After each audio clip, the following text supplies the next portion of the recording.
Good day. For General Physics 1, we're going to discuss angular motion. So for the next slides and the next discussions that we're going to have, we're going to deal with rotational motion, moment of inertia, and angular momentum. So let's start the discussion. So when we talk about angular motion, so we would like to get a discussion first for the rotational motion. What's rotational motion and how it is uh, connected to the other two concepts that we're going to discuss today. When a rigid body rotates about a fixed axis, the angular displacement is the angle swept out by a line passing through any point on the body and intersecting the axis of rotation perpendicularly.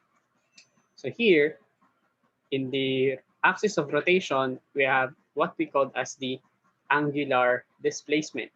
So by convention, the angular displacement is positive if it is counterclockwise, and it is negative if it's clockwise. So the movement of a certain body, para matawag natin itong rotational motion, is that it should have a fixed axis. This is how it differs to circular motion. Kasi kapag circular motion, wala kang fixed point kung saan ikaw ay mag-move. Unlike in the angular motion, you have a fixed point, a pivot, kung saan ikaw na rigid body ay aandar or mag-move from point A to point B. Just like the Earth rotating on its axis. The axis is the fixed point where the Earth moves around it. Now, when we say counterclockwise, the movement is positive. So from 0 to 180 degrees to the left, that's a positive displacement. But if our object or our body moves on the negative direction, which is clockwise, that's from 0 going downward, then up to 180 degrees, then that's a negative displacement. The SI unit for angular displacement is in radians, or simply we write it as RAD, rad.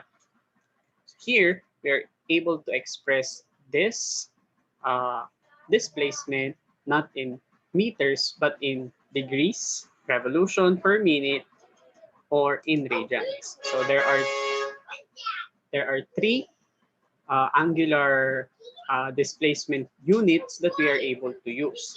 But for this moment, for our simple discussion, we're going to use radians as our SI unit for angular displacement. On this diagram, we have able to see a disk with a fixed point on the middle, and you will notice that the theta here is the angular displacement from this point P moving to this point, which means that this arc here is our arc length, which is in S. And our radius is from the fixed point or the pivot moving to the reference point or the reference line, which is measured in meter as well. So here,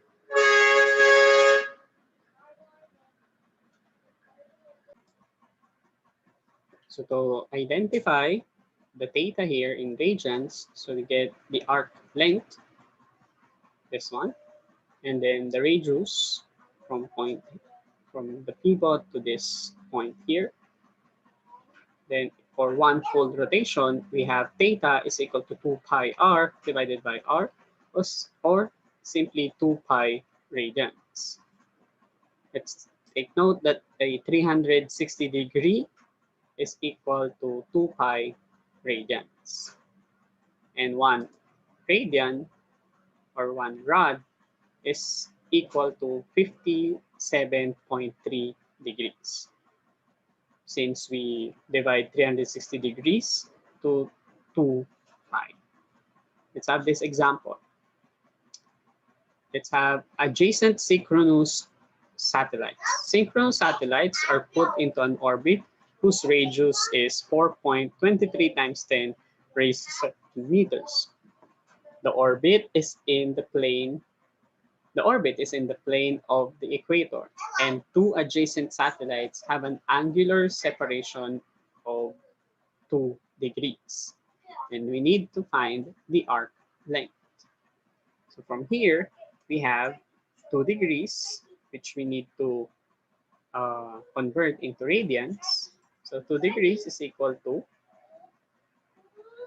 2 degrees multiplied to 2 pi radians divided by 360 degrees is equal to 0.0349 radians. So this will be the unit that we are going to use for the theta,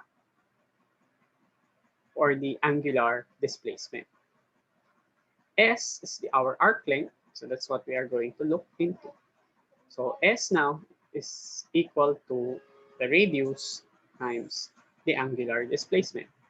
So we have 4.23 times 10 raised to 7 meters multiplied to 0.0349 rad. So the arc length, the distance between the two satellites is 1.48 times 10 raised to 6 meters. So we're going to go back to this diagram, this 2. So we wanted to identify how far these two satellites with each other relative to the Earth. Then the answer is 1.48 times 10 raised to 6 meters. When we talk about angular motion, it's not just about angular displacement. So we have what we call as the angular velocity, or the average angular velocity. To define this angular velocity, we use two concepts that we previously encountered. The angular velocity is obtained by combining the angular displacement and the time during which displacement occurs. So you will notice that the angular velocity can be calculated through this equation. The average angular velocity is equal to angular displacement divided by the elapsed time, which is similar to the linear velocity. The angular velocity is defined in a manner analogous to what we use in the linear velocity.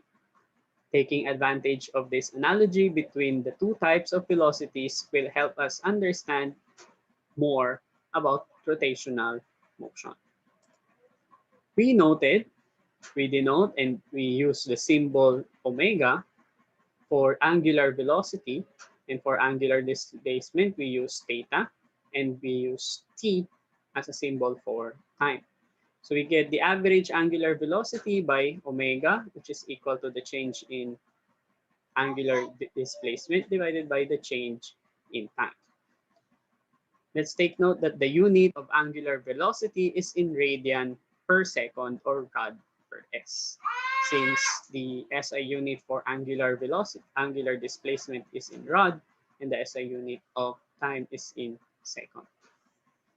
And we will not use meter per second because that's for linear velocity. So example number 2. A gymnast on a high bar swings through 2 revolutions in a time of 1.9 seconds. Let's find the average angular velocity, which is in rads per second, of the gymnast. So you will notice here, the gymnast moves from this point, moving clockwise with a revolution of 2. So the gymnast moves 2 revolutions, and then we want to identify how many these 2 revolutions in radians. So let's take note, it moves clockwise. So our convention should be negative. So to get the change in the displacement, we need to calculate first and get the converted revolutions into radians. So we have 2 revolutions, just we multiply it to 2 pi radians divided by 1 revolution. Let's take note that 1 revolution is equivalent to 360 degrees. So we have here as 360 degrees is equal to 1 revolution. So here, we multiply 2 times 2 times 3.14 divided by 1. Let's take note that the negative sign signifies that the gymnast moves on a clockwise direction, meaning that our angular displacement is negative. For our angular velocity, we have negative 12.6 radians divided by 1.9 seconds as the gymnast moves with 2 revolutions. Then the gymnast angular velocity is now equal to negative 6.63 rad per second. So that's how fast the gymnast move as it revolves on that pole.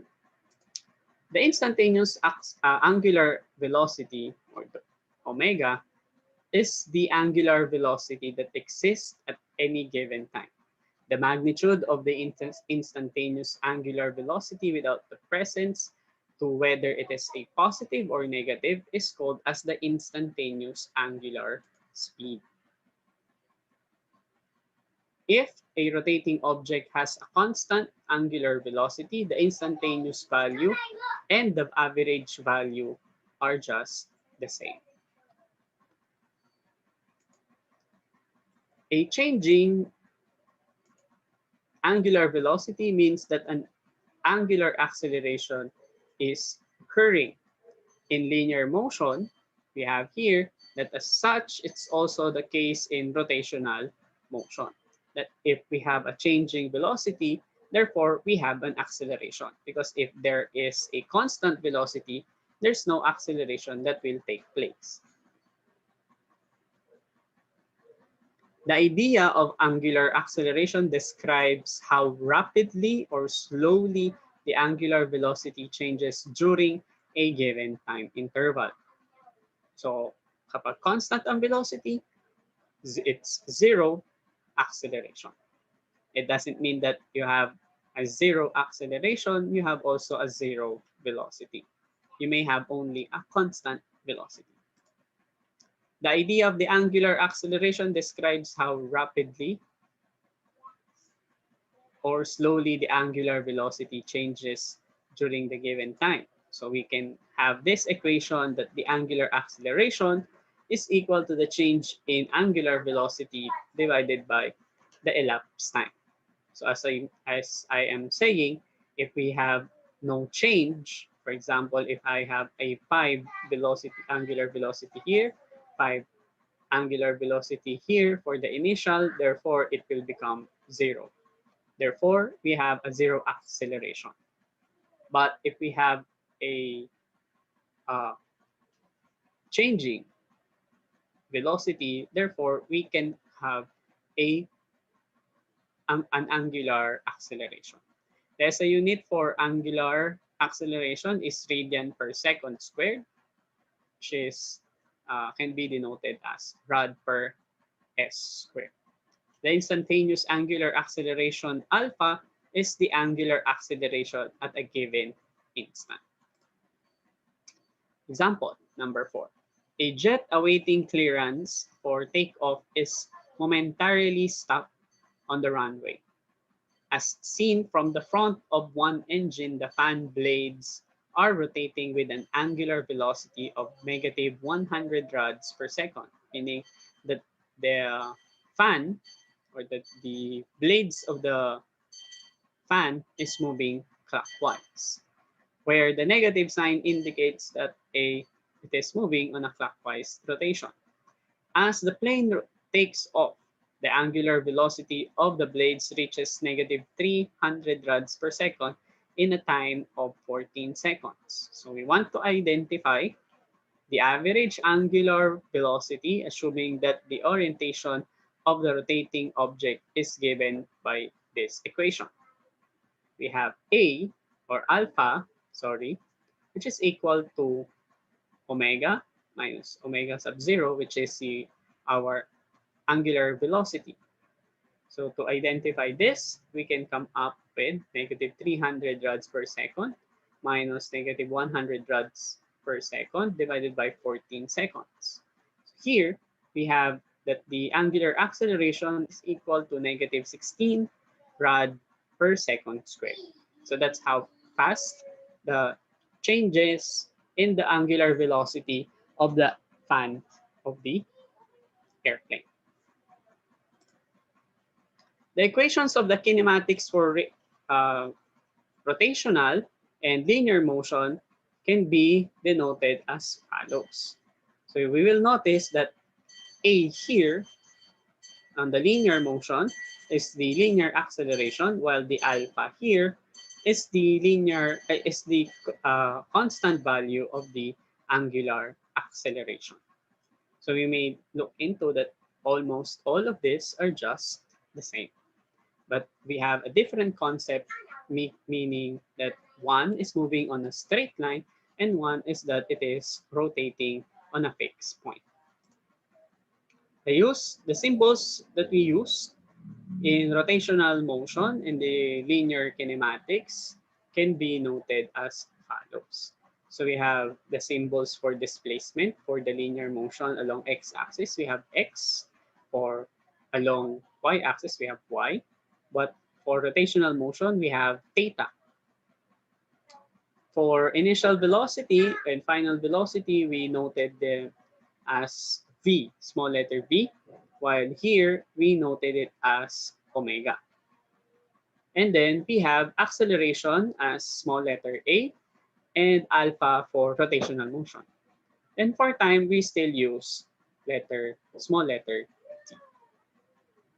Let's pause for a moment and we go back as we discuss moment of inertia. Moment of inertia. It is the name given to rotational inertia, the rotational analog of mass for linear motion. So inertia on the linear motion is different to mass. But here, in the rotational motion, we will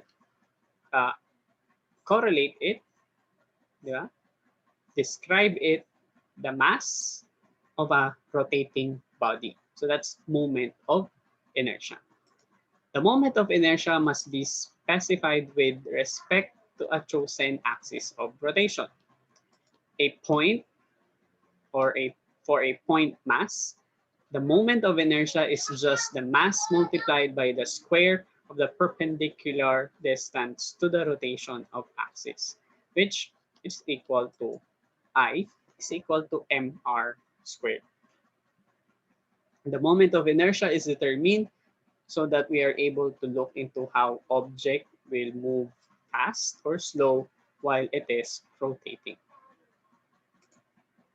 We will try to look into how the moment of inertia will change how the body rotates in the angular momentum.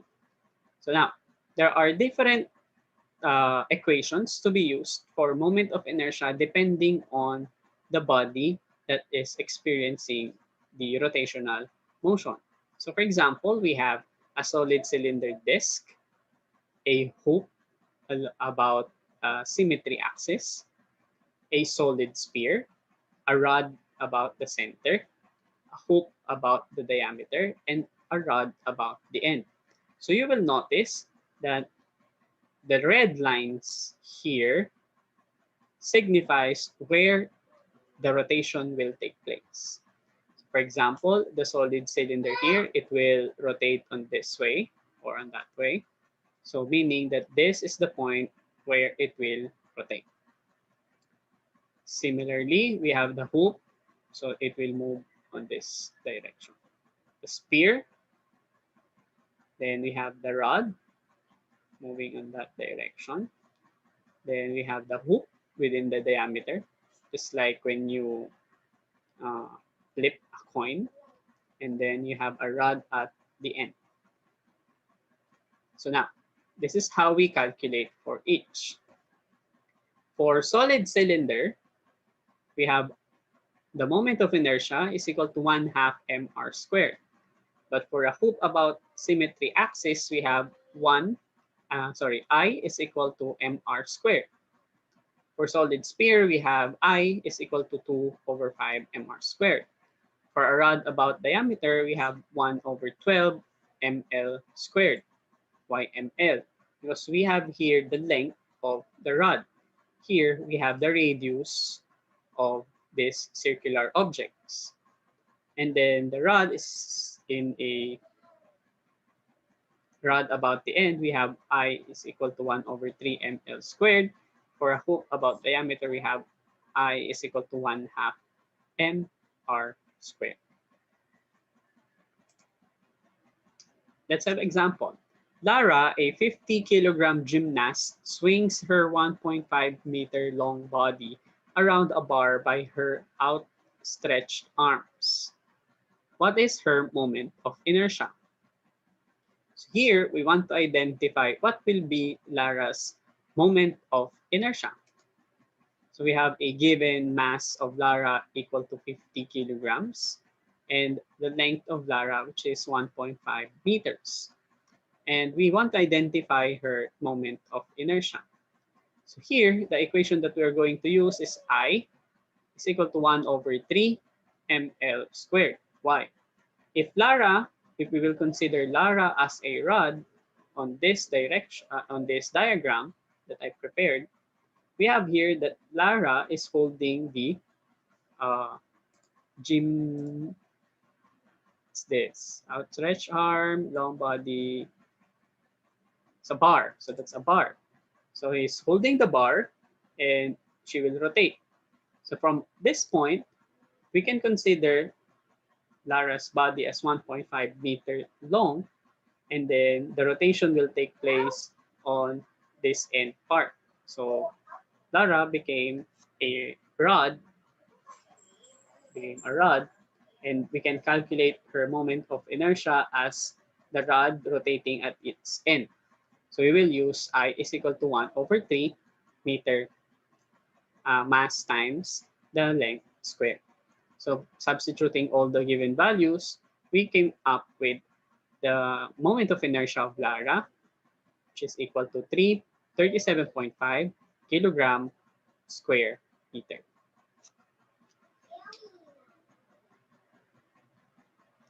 Let's have example number 2.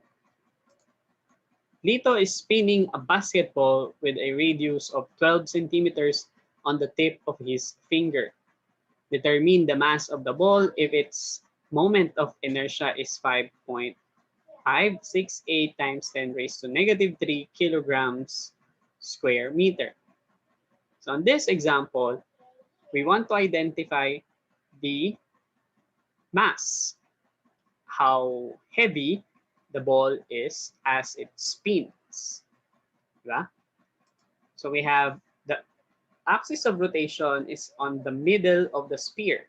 So what we are going to use is I is equal to 2 over 5 mr squared. Since it's a spherical, so we are going to use r instead of L. So we identified that the radius of the basketball is 12.0 centimeters, or just equal to 0.12 meters. In this case, the moment of inertia is 5.568 times 10 raised to negative 3 kilogram square meters. So we want to identify the mass of the ball, which contains the air. So here, since the basketball contains the air inside, it makes it as a sphere. That's why we're going to use this equation. So to identify the mass, we need to multiply first both sides by 5 over r squared so that we can isolate m. So from that, we have 5i divided by r squared. So we now have 2m. So we need to, again, divide both sides now by 2. So we came up with m is equal to 5i divided by 2r squared. So we substitute all the given values. Then we get m is equal to 0.967 kilograms.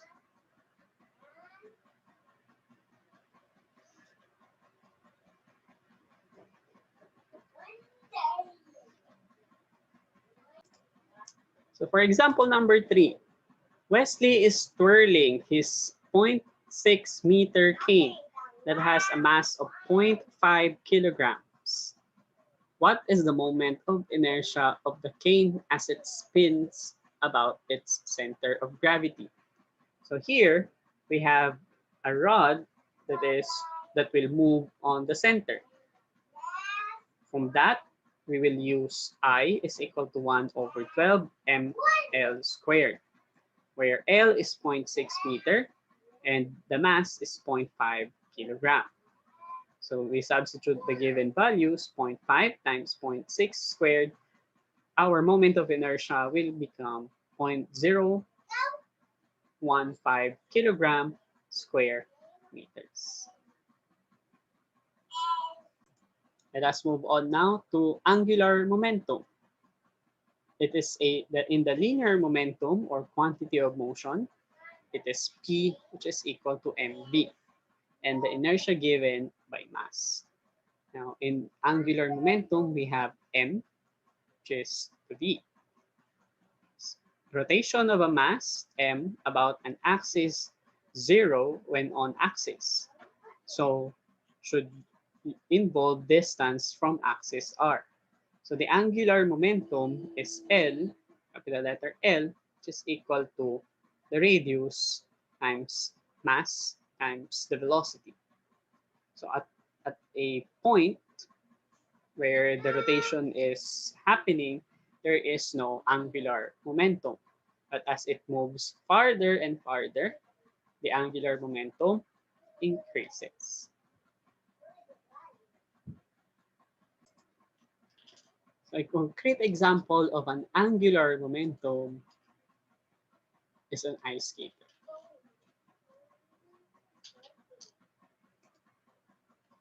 Let's recall that the angular momentum is L, which is equal to R mv, or R m angular velocity times R, where we have L is equal to m r squared, then omega. In a rigid body, all parts rotate at the same angular velocity omega. So we can sum m r squared over all parts of the body to give the moment of inertia of the body. So the total angular momentum is now then equal to the moment of inertia times the angular velocity. So you will notice that when we conserve angular momentum, we will have this ice skater when it open wides, you have a slower velocity,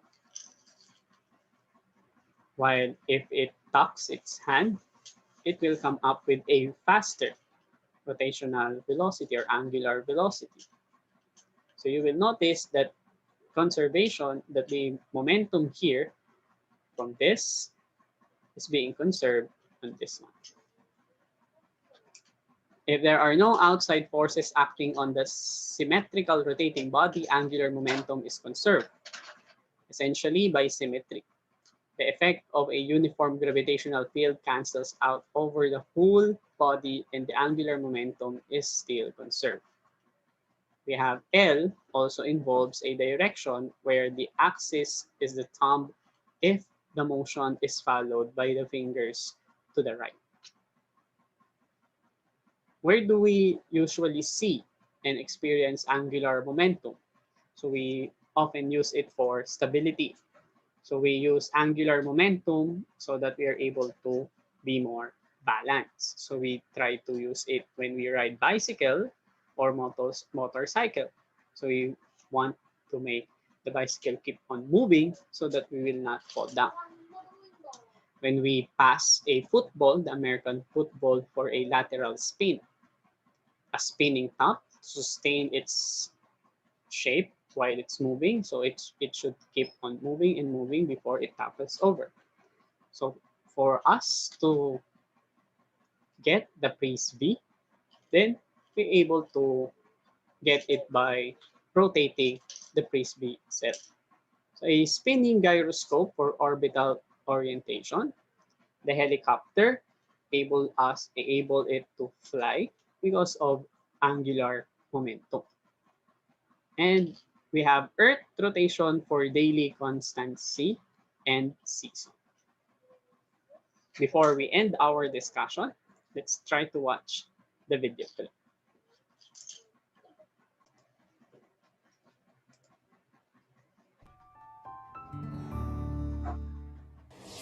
For decades, the Winter Olympic Games has drawn people from across the world to marvel at breathtaking athletics on the snow and ice. One of the most popular events is figure skating. Athletes meld acrobatics, dance, and physics into mesmerizing performances. It is the sheer precision that separates the skilled athlete from the novice. Through years of tireless training, skaters must learn to understand and use angular momentum to become the best in their sport. Angular momentum is the product of a skater's moment of inertia and angular velocity and is represented by the letter L. When the skater is rotating with no net external torque acting on her, angular momentum is conserved. With her arms and leg outward, she increases her moment of inertia, which reduces her angular velocity. As she pulls her arms and leg inward, she is able to spin faster since her angular velocity increases while her moment of inertia decreases. And this is how skaters become champions.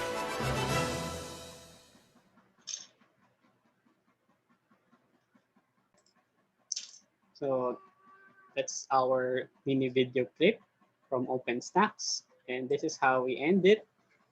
I hope that you have learned something today from our discussion about angular motion. See you again to our next discussion. Bye.